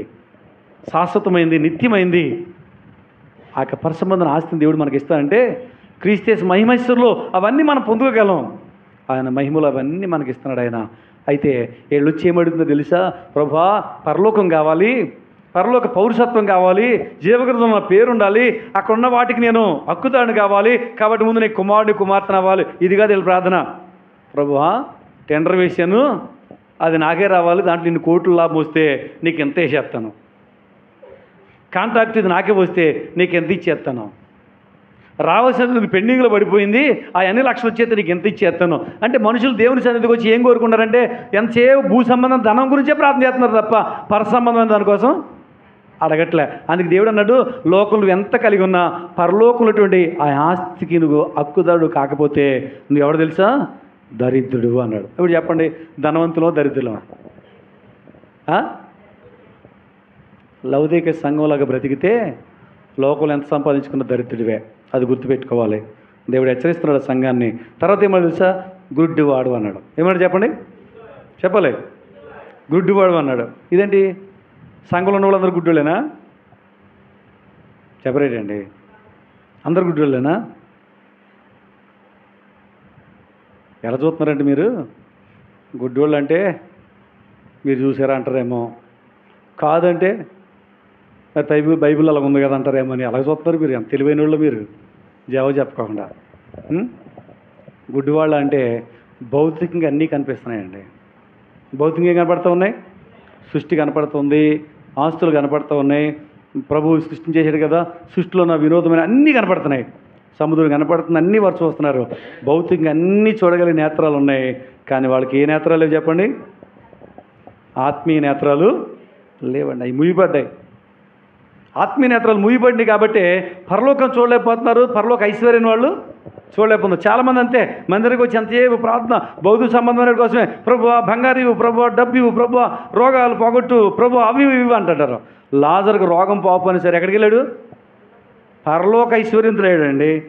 ధనవంతుడు ఈ లోకంలో ఇలా స్వంతంగా జీవించాడు, చచ్చాక నరకానికి పోయాడు. కాబట్టి ఆత్మీయ గుడ్డితనంతో ఉండకండి. ఆత్మీయ నేత్రాలు కలిగిన వారిగా ఉండి పరసంబంధాన్ని చూడగలిగిన వారిగా ఉండాలి. అబ్రహాం అంట దూరం నుండి చూశాడంటండి. ఏం చూశాడు అండి? ఈ భూమి మీద నేను పరదేశిని, అదిగో నేను ఉండబోయేటువంటి పట్టణం అక్కడ ఉంది అని చూశాడు. అబ్రహాముకు వందల మంది పనివాళ్ళు ఉన్నారు. ఎందుకంటే యుద్ధానికి వెళ్ళినప్పుడు తన యొక్క సోదరుడు కుమారుడిని పట్టుకెళ్ళిపోయారంటే, సొదొమలో వాళ్ళు పట్టుకెళ్ళిపోయారంటే, యుద్ధానికి వెళ్ళినప్పుడు తన ఇంటి దగ్గర ఉన్నటువంటి పనివారిలో అక్కడే పుట్టి అక్కడే పెరిగి ఏంటి యుద్ధం చేయగలిగిన నేర్పరతనం కలిగినటువంటి యువకులు 300 మంది 18 తీసుకెళ్ళారంట. 318 మంది అంటే వాళ్ళ తల్లిదండ్రులు, ఆ యువకుల యొక్క తల్లిదండ్రులు, ఆ కుటుంబీకులు అందరూ అక్కడ పనిచేస్తున్నారంటే కొన్ని వందల మంది అబ్రహాం దగ్గర పనిచేస్తున్నారు. బాగా గుర్తించండి. అంటే ఇప్పుడు ఒక 4-5 పనివాళ్ళు మన ఇంటి దగ్గర ఉంటే మన ఎవరు లోకంలో చెప్పండి? ధనవంతులు. ఒకళ్ళు ఇద్దరు, లేదా ఇద్దరు కాదులే, ఒకళ్ళు వచ్చి ఇంటికి వచ్చి పని చేసి వెళ్తున్నారు అనుకో, ఏమండి మనం ఏం చేస్తాం చెప్పండి? 10 మందికి పనివాళ్ళు రాలేదు ఇవ్వాల, పనివాడు రాలేదు ఇవ్వాల. ఇన్నిసార్లు ఎందుకంటారంటే నేను మామూలుగా చేసుకునేవాళ్ళు కాదు, ఒక పని మనిషి పెట్టి చేయించుకోగల కెపాసిటీ ఉన్నవాడిని అని చెప్పుకోవాలని చూస్తాం మనం, అవును కదా? కానీ అబ్రహాం దగ్గర కొన్ని వందల మంది పనివాళ్ళు ఉన్నారు. ధనవంతుడే కదా అండి, కానీ ఎప్పుడు గుడారంలోనే ఉన్నాడు, ఎప్పుడు గుడారంలోనే ఉన్నాడు. కారణం ఏంటి తెలుసా? ఇది నిలకడైంది కాదు, నిలువరు అయిన పట్టణం ఇక్కడ నాకు లేదు, ఉండబోయే దానికోసం చూస్తానంటే ఆత్మీయ నేత్రాలతో తను చూస్తున్నాడు. నువ్వు చూడగలుగుతున్నావా? ప్రభు సన్నిధికి వచ్చి అస్తమా నిధులు అవ్వలేదని ఏడుస్తున్నావే, కానీ అసలైంది అది నాకు కావాలని చెప్పి ఎప్పుడైనా ఏడిచావు ప్రభు దగ్గర? అలాగా పరలోక సంపదను చూడలేకపోతే, పరలోక ఐశ్వర్యం నువ్వు చూడలేకపోతే, దాన్ని పొందుకొని నువ్వు ఆశించలేకపోతే నువ్వు ఆత్మీయంగా గుడ్డివాడు అని చెప్తున్నాడు. చెప్పండి, ఇప్పుడు గుడ్డివాళ్ళమా చూసేవాళ్ళమా? పరీక్షించుకోండి. ఇంకా చూస్తూ ఉంటే అనేక మంది ఇప్పటికీ కూడా సత్యాన్ని ప్రభువును గ్రహించలేక వారు ఆత్మీయ గుడితనాన్ని కలిగి ఉన్నట్టు మనం చూస్తూ ఉన్నాం. చివరికి ఆ రోజుకి మనం చూస్తూ ఉంటే ఆ లక్షణాలు మనం చూస్తూ ఉంటే దిగంబరుడు అన్నాడు. ఏమైనా చెప్పండి, ఇది ఇంకా విచిత్రంగా ఉంది. దిగంబరులని ఎవరినంటారు ఏమండి? వస్త్రాలు ధరించిన వారిని దిగంబరులు అంటారు. మరి వాళ్ళకి వస్త్రాలు ఉన్నాయి లేవా? ఇందో చెప్పాను కదా, ఉన్ని వస్త్రాలు, విలువైన వస్త్రాలు, ఖరీదైనటువంటి బట్టలు కట్టుకునే వాళ్ళు వచ్చి మందిరికి వచ్చి ఎలా తెలుసా, నీ డ్రెస్ ఎలా ఉంది, నా డ్రెస్ ఎలా ఉంది, నీది ఎన్ని వేలు, నాది ఎన్ని వేలు, నీది ఎన్ని లక్షలు. అంటే ఆ స్థాయిలో ఉన్న సంఘం అది. కొంతమంది చూడండి, ₹1,00,000 తక్కువైతే చీర కట్టినాను అంటారు కొంతమంది. కొంతమంది అంటారు ₹1,00,000 తక్కువైతే సూట్ వేసుకోనండి అంటారు కొంతమంది.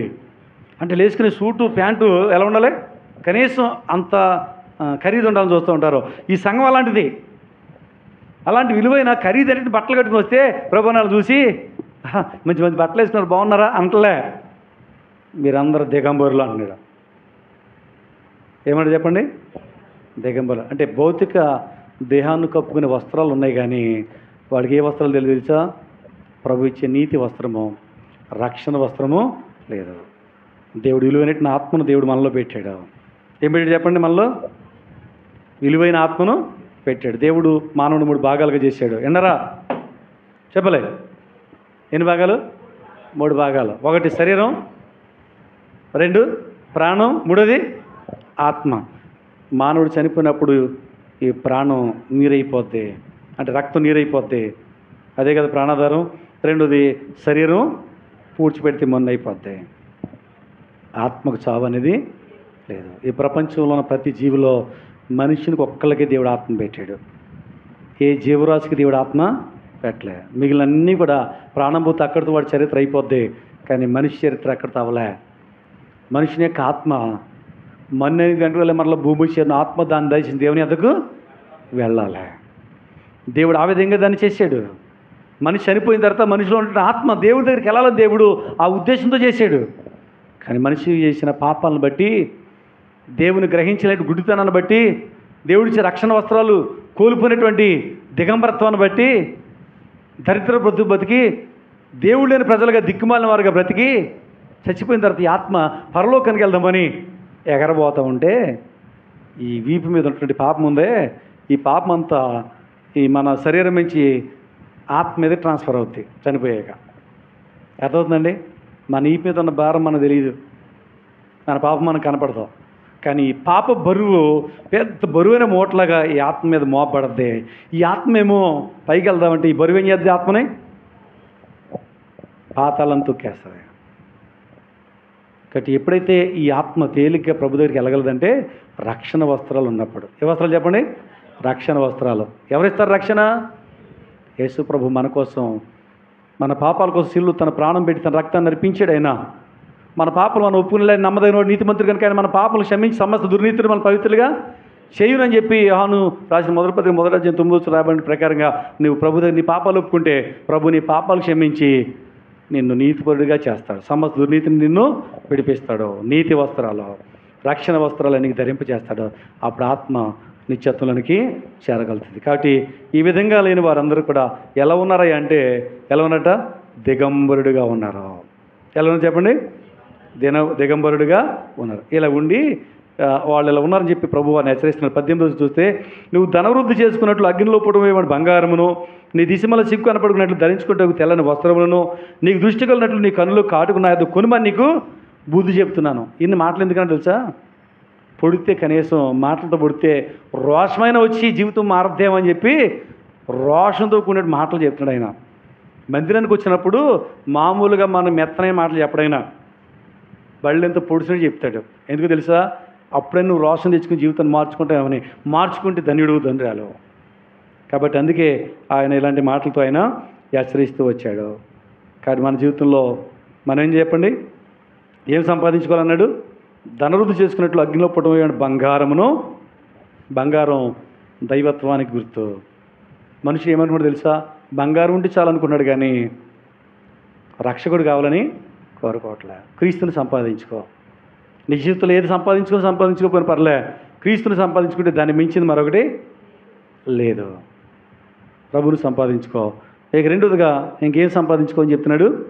తెల్లని వస్త్రాలు అన్నాడు. తెలుపు వస్త్రాలు దేని గుర్తు అంటే తెలుపు పరిశుద్ధత గుర్తు. కాబట్టి పరిశుద్ధమైన జీవితాన్ని కలిగి ఉండి అంటాడు. ప్రభువుని కలిగి ఉండు. రెండోది పరిశుద్ధమైన జీవితాన్ని కలిగి ఉండి అన్నాడు. ఇంకేమన్నాడు? కాళ్ళకు కాటుగా అంటే ఆత్మీయమైన నేత్రాలు పొందడానికి ఆయన ఇక్కడ పరమ వైద్యుడిగా కనపడుతున్నాడు. ఆయన ఆశ్రయించు, నీ కనుల పొరలన్నీ రాల్చి నీకు ఆత్మీయ నేత్రాలైనా ఇవ్వగలిగిన వాడికైనా ఉన్నాడు. ఆయన దగ్గర అడిగి పొందుకు అవి మానేసి లోకలు దొరికివన్నీ అడుగుతుంటాం. మన జీవితానికి ఎటువంటి మేలు లేనివన్నీ అడుగుతూ ఉంటాం. అట్లా లవోదికయ సంఘాన్ని ప్రభావితంగా చేస్తున్నాం. 19 వచ్చిన చూడండి ఒకసారి. 19 వచ్చిన ఏమంటే, నేను ప్రేమించి వారందరినీ గద్దించి ఏం చేస్తున్నట్టండి? శిక్షించున్నాను గనుక నీవు ఆసక్తి కలిగి మారు మనసు పొందుము. నిజంగా ఈ మాట చదువుతుంటే ప్రభువులో ఇంత ప్రేమ ఉందా అని అనుకోవాలి మనం. అసలు ఇప్పటివరకు చెప్పినట్లు ఒక్క మంచి లక్షణం ఉందండి వాళ్ళు? చెప్పండి. లవోదికయ సంఘంలో ఒక్క మంచి లక్షణం ఉందా? పోనీ మనలో ఉందా? అన్నిటి తల ఊపేస్తున్నారు. అసలు ఏ మంచి లక్షణం లేని వీళ్ళని ఇంకా ఏం చేస్తున్నట్టు అయినా చెప్పండి, ఏం చేస్తున్నట్టండి?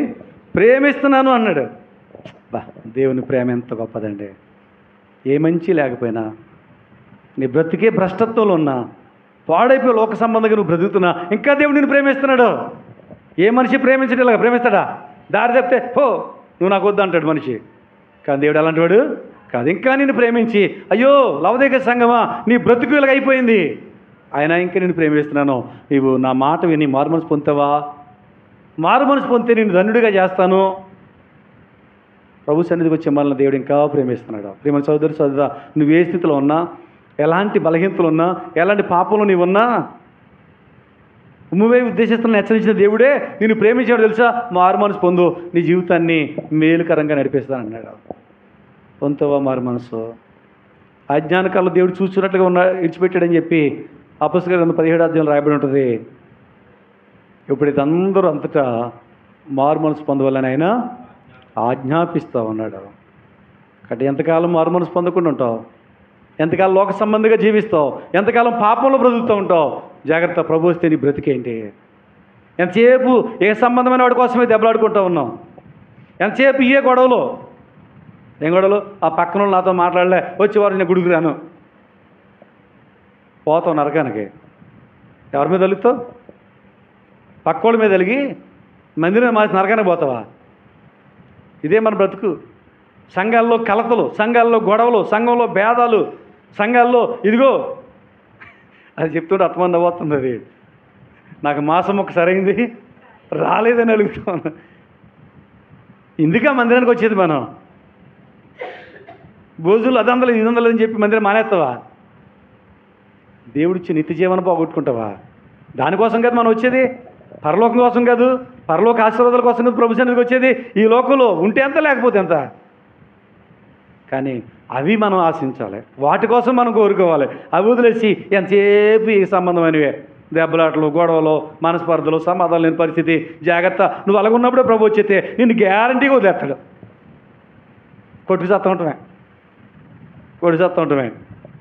7 ఏళ్ళ శ్రమకాలం స్టార్ట్ అయిన తర్వాత అప్పుడు బుద్ధి వచ్చి, అమ్మో యేసుప్రభు వచ్చేసాడు, పరుషులు ఎత్తపడ్డారు, నేను మిగిలిపోయినంటే అని ఇప్పుడు దాకా కొట్టి చచ్చాం కదా, ఇక్కడి నుంచి ప్రభు కోసం పోతా అంటే ఆడు కొడతాడు. ఎవడో సాతాను కడతాడు. 666 ముద్ర వేసుకుంటావు లేదా కొట్టనా అంటాడు. అర్థమైందండి? బతుకాలం అంతా కొట్టుకోవడమే. సర్లేక మరి బతకదాం కుదరక పోరాడి చివరాఖరికి వేసేసుకున్నాం అనుకోండి. ఈ లోపల దేవుడి మాటకు లోబడిన వాళ్ళ కోసం ప్రభు అక్కడి నుంచి పంపిస్తాడు. మిడతలు వచ్చి కుడితే తేలు కుట్టినంత బాధ. సద్దామా నూతులు దానిదే నుయ్యి ఉండదంట. సద్దాం నూరు వేసుకుందంటే మరణం దూరం అయిపోద్దంట. అక్కడ కొట్లాట. బ్రతుకే నరకం. తర్వాత దేవుడు తీర్పు తీర్చిన తర్వాత పాతాళంలో నరకంలో పడేస్తే అక్కడ నిత్యము ఏంటి చెప్పండి, కాలుతానే ఉంటాయి. నిజంగా నేను అనుకుంటాను, గొడవలు ఎప్పుడు ఆగిపోతాయి తెలుసండి? ఎప్పుడు ఆగిపోతాయి? పక్కన ఉన్న మనిషితో దెబ్బలాట్లు ఎప్పుడు ఆగిపోతాయి? అగ్నిగుండంలో పడేసాక ఆగిపోతాయి. ఎందుకు ఆగిపోతాయి తెలుసా? ఈ డ్యాన్స్ మొదలవుద్ది. కాళ్ళు కాలుతూ ఉంటే, నెత్తి కాలుతూ ఉంటే, ఒళ్ళు కాలుతూ ఉంటే, తను కాపాడుకోవడానికి డ్యాన్స్ చేస్తూ ఉంటే, పరిగెడతా ఉంటే పక్కన ఇంకెక్కడ దెబ్బలాడతాడు చెప్పండి? నిలబడి దెబ్బలాడతాడా? తన స్థితి తను ఏడుస్తూ, పండ్లు కొరుకుతూ, ఏడుస్తూ ఆ అగ్నిలో కాలుతూ ఉంటాడు. ఎంత భయంకరమైందండి. జాగ్రత్త, మారు మనసు పొందంటున్నాడు. ఏం పొందాలి చెప్పండి?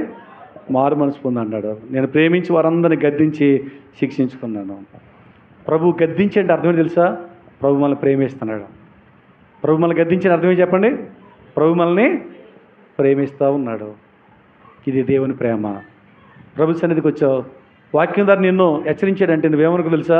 నన్ను దేవుడు ప్రేమిస్తున్నాడు, అందుకే నా బ్రతుకు మారాలని, అందుకే దేవుడు కూడినట్లుగా ఉండాలని చెప్పి నన్ను గద్దించి నన్ను హెచ్చరించిన బుద్ధి చెప్తున్నాడు. ఇది దేవుడు నన్ను ప్రేమిస్తున్నాడు, గుర్తెరుగు ప్రియ విశ్వాసి.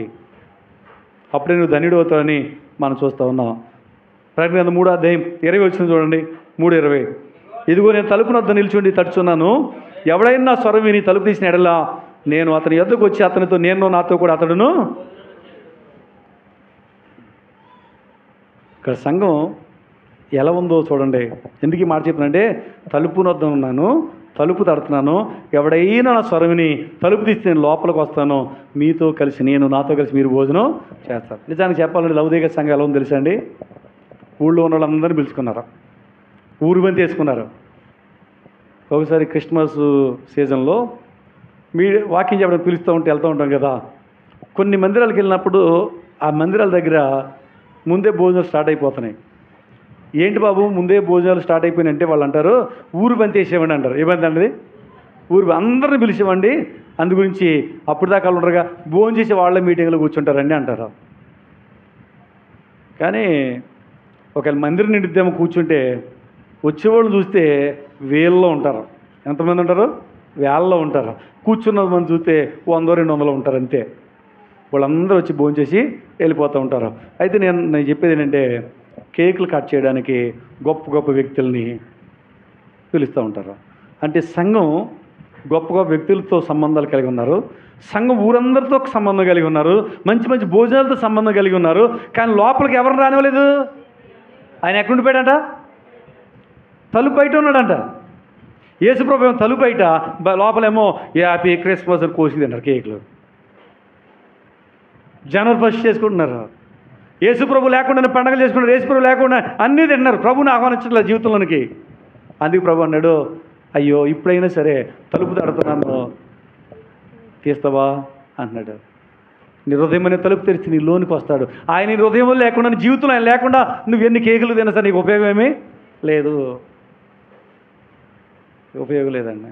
నువ్వెంత మంచి వంటకం తిన్నా ప్రభు అన్నాడు, నన్ను బయటే పెట్టేసి ఈ పండుగలు ఎందుకు చెప్పు, ఇవన్నీ ఎందుకు, నేను లేకుండా నువ్వు చేసుకునే పండుగలు వృధా అంటున్నాడు. యేసు ప్రభువుని కలిగి లేకుండా నీ బ్రతుకుల్లో కొన్ని వేల కోట్లు తెచ్చి మందిర్లు ఇచ్చుకున్నా, నీ బ్రతుకుల్లో మంచి మంచి భోజనాలు పెట్టినా ఇటువంటి ఉపయోగం. ప్రభువుని కలిగి ఉండి ముందు నీ హృదయంలో ప్రభువును కలిగి ఉంటే నువ్వు ధన్యుడు. ఆయన లేకుండా చేసేవన్నీ కూడా ఉపయోగము లేనివి. లౌకిక సంఘాలు ఉందంట, యేసు ప్రభువుని బయటెట్టేశారు, వీళ్ళు మాత్రం ఆయన పేరు మీద అన్నీ చేసుకున్నారు. ఈనాడు చాలా సంఘాలుగా ఉన్నాయి.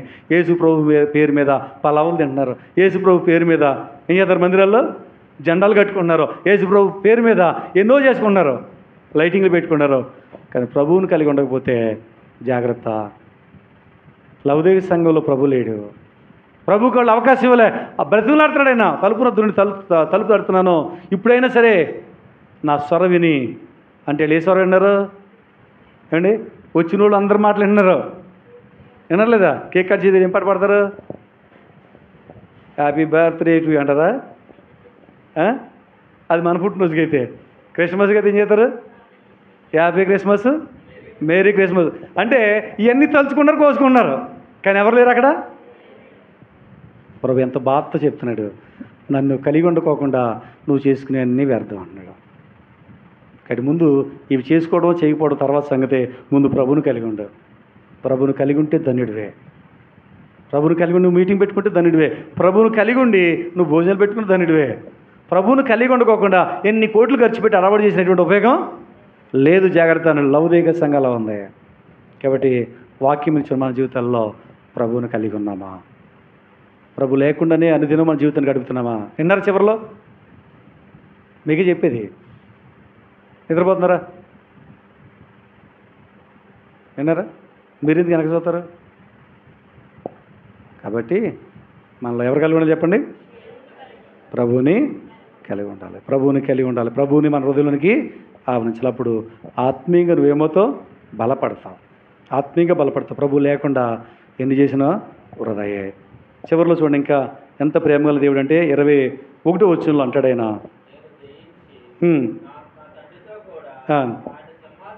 నేను జయించి నా తండ్రితో కూడా ఆయన సింహాసనం నందు కూర్చుని ఉన్న ప్రకారము జయించి వాడు నాతో కూడా నా సింహాసనం నందు కూర్చునని ఇచ్చాడు. లౌదవ సంఘంలో ఏమాత్రం మెప్పు లేనప్పుడు కూడా కృపగలిగిన ప్రభు ప్రజలతో ప్రేమతో ఆయన సంఘాన్ని హెచ్చరించి, నువ్వు మారు మనసు పొంది పాపాన్ని జయించి లోకాన్ని జయించి నేను చెప్పినట్లుగా బ్రతుకు మార్చుకుంటే నేను ఎక్కడ కూర్చున్నానో ఆ ప్లేస్ నీకు ఇస్తా అంటున్నాడు.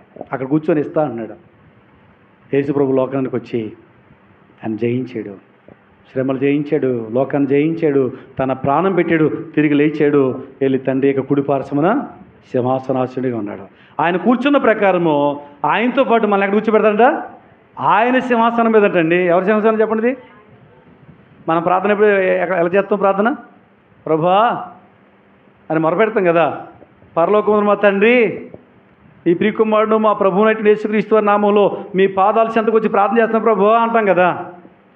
అంటే ఎక్కడికి వచ్చి మనం పాదాల చెంతకు వచ్చి ప్రార్థన చేస్తా ఉన్నాం. పాదాల దగ్గర కూర్చున్న మనల్ని ఎక్కడ కూర్చోబెట్టుకుంటాడు చెప్పినప్పుడు? ఆయన సింహాసనం మీద. ఇదండి ఆధిక్యత. దానికోసం ప్రయాసపడాలి. దానికోసం లోకాన్ని మనం జయించాలి. పాపాన్ని, లోకాన్ని జయించాలి. శత్రువుని జయించాలి. జయ జీవితం లేకుండా లోకంలో కలిసిపోతే అక్కడికి ఎప్పటికీ మనము కూర్చోలేము. కాబట్టి మన జీవితంలో మాటలు విన్నాం, ముగించుకుందాం. 22వ వచనం అంటాడు, సంఘముతో ఆత్మ చెప్తున్న మాట చెవిగలవాడు. చెవులు ఉన్నాయా? చెప్పండి, ఉన్నాయా? ఉంటే ఏం చేయాలి? విన్నాం మనం. వింటే ఏం చేయాలి? వింటే ఆ ప్రకారం మనం జయించాలి. కాబట్టి ఎక్కువ సమయం తీసుకున్నాం, వాక్యం విన్నాం, నెమరు వేసుకుందాం, బ్రతికెలందో పరీక్షించుకుందాం. జయించిన వారికి ఆయనతో పాటు సింహాసనం కూర్చునే ఆధిక్యతను ఆయన ఇస్తా అన్నాడు. అటు కృప పొందినట్లుగా జయించేటువంటి జయ జీవితాన్ని కూడా ప్రభువే మనకు అనుగ్రహించును గాక. ఆమేన్.